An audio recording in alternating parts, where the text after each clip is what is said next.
본 말씀을 통해서 성도의 참된 자유라는 제목으로 주의 말씀 증거하겠습니다.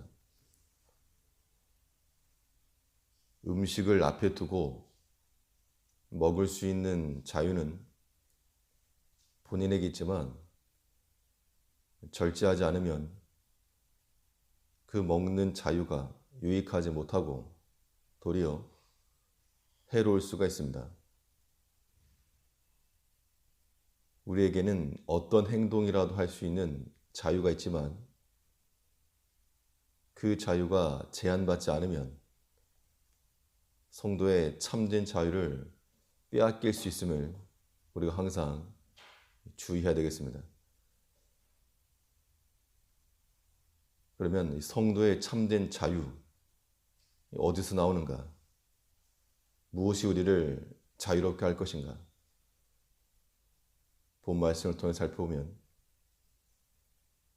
먼저는 죄를 이긴 말씀에서 우리가 참된 자유를 얻는 겁니다.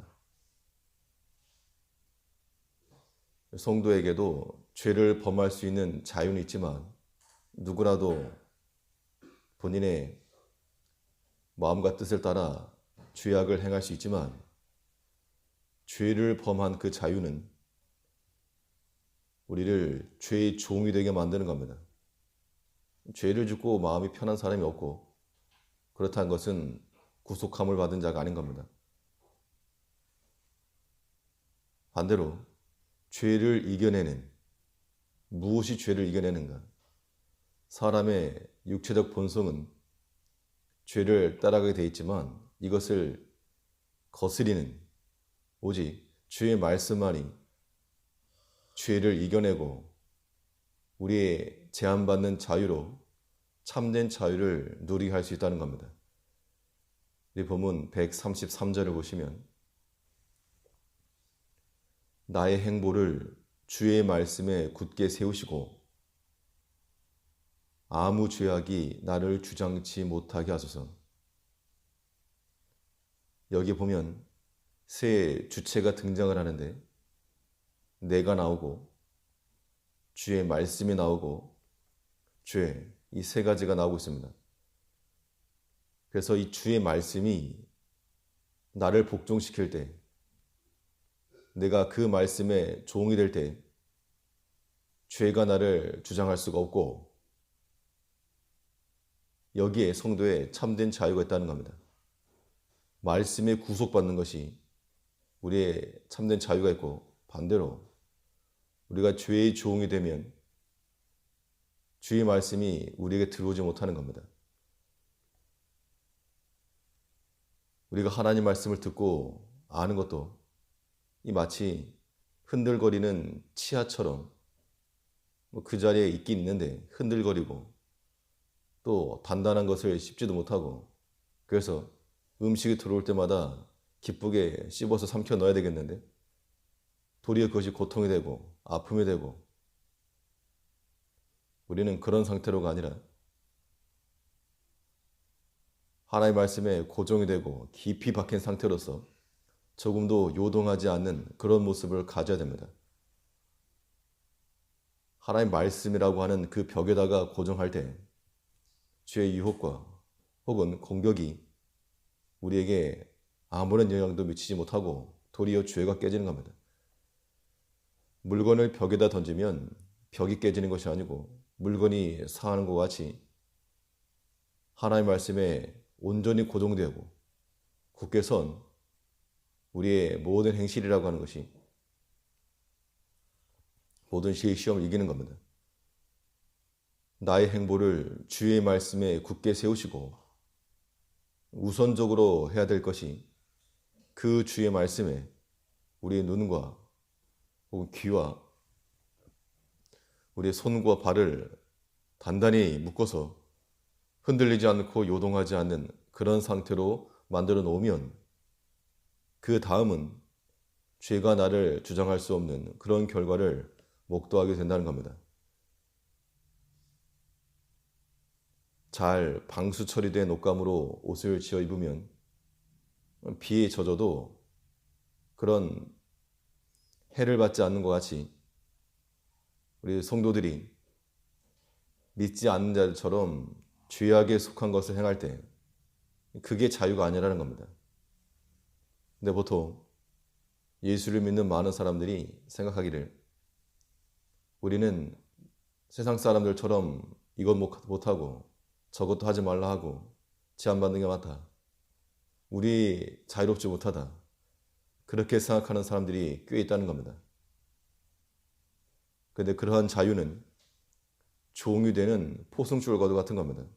누구라도 죄를 범하면 죄의 종이 되어서 성경 어디를 봐도 그렇고 우리 개인의 삶을 돌이켜봐도 그렇고 죄를 짓는 자유가 우리에게 절대 자유를 줄 수 없고 도리어 종이 되게 만드는 겁니다.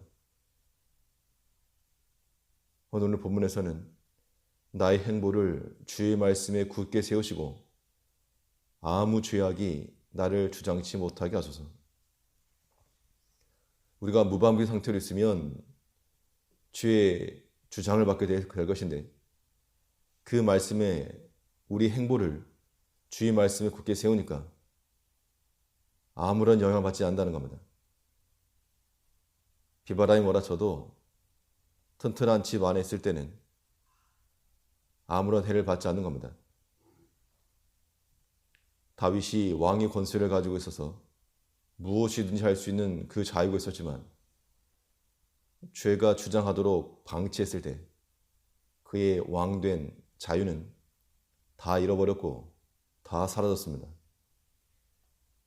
반면 요셉은 아무도 모르게 범죄할 수 있었지만 그 자유를 가지고 죄가 주장하지 못하도록 하니까 자기의 행보를 말씀에 굳게 하니까 감옥에 갇히는 구속함을 받았으나 하나님 안에서의 참된 자유함을 누렸다는 겁니다. 우리가 이렇게 새벽에 나오는 것도 우리 육체를 제한하는 것인데 제한받는 자유가 하나님 앞에서 영적 자유함을 얻게 하는 것이라면 즐거운 마음으로 선택하는 겁니다. 오늘 하루에 우리 모든 행보를 주의 말씀에 단단히 고정하고 감히 죄악이 우리를 주장하지 못하도록 우리의 자유를 빼앗기지 않는 참된 하루가 되어야 되겠습니다. 성도의 참된 자유가 어디서 나오는가? 사람보다 하나님을 더욱 두려워하는 마음에서 우리가 참된 자유를 얻는 겁니다. 사람은 강한 듯 하나 약한 존재라서 특별히 사람을 두려워하는 경우가 많습니다. 우리를 대적하는 사람을 만나게 되면 이 자유로운 모든 생각과 마음과 행실을 다 잃어버리게 되는데 그러나 사람 두려워하는 마음을 버리고 우리 하나님을 더욱 의지하게 될 때 그때 즉각적으로 자유함을 얻는 겁니다. 134절을 보시면 사람의 압박에서 나를 구속하소서 그리하시면 내가 주의 법도를 지키리이다. 사람과의 관계에서 오는 오해 혹은 반대, 비난의 말 이건 굉장히 큰 겁니다. 그래서 사람의 평가를 무서워하게 되면 사람의 종이 되고 말 것이지만 그러나 우리 믿는 성도들은 사람보다 더 크고 능력 있으신 하나님을 더욱 의지하는 자들이 되어야 됩니다. 그렇게 되면 문제는 여전할지라도 해결되지 않은 일이 있을지라도 우리 마음에 자유함을 얻는 겁니다. 사람의 압박에서 나를 구속하소서 그리하시면 내가 주의 법도를 지키리이다. 그 주의 말씀이 우리 마음에 굳게 박히면 죄가 주장치 못하고 안전에 거하기 때문에 우리가 사람 두려워하지 않고 하나님을 더욱 의지하는 그 마음이 필요한 겁니다. 구원의 입장에서는 우리를 구원하여 주시오 이것이 먼저겠지만 기도를 응답하시는 하나님 입장에서는 먼저 주의 법도를 지켜라. 하나님께서 우리에게 무엇을 기다리시는가? 우리의 성도의 자유라고 하는 것은 우리를 얽매는 죄를 벗어버리고 사람의 생각과 그 방식을 버리고 주의 법도를 따라가는 것에 참된 자유가 있다는 겁니다. 오늘도 우리를 자유케 하신 그 예수 십자가의 보혈 의지에서 우리의 모든 행보를 주의 말씀을 굳게 세우고 죄악이 주장하지 못하도록 참된 자유한 하루를 살아가는 우리가 되어야 되겠습니다. 기도하겠습니다.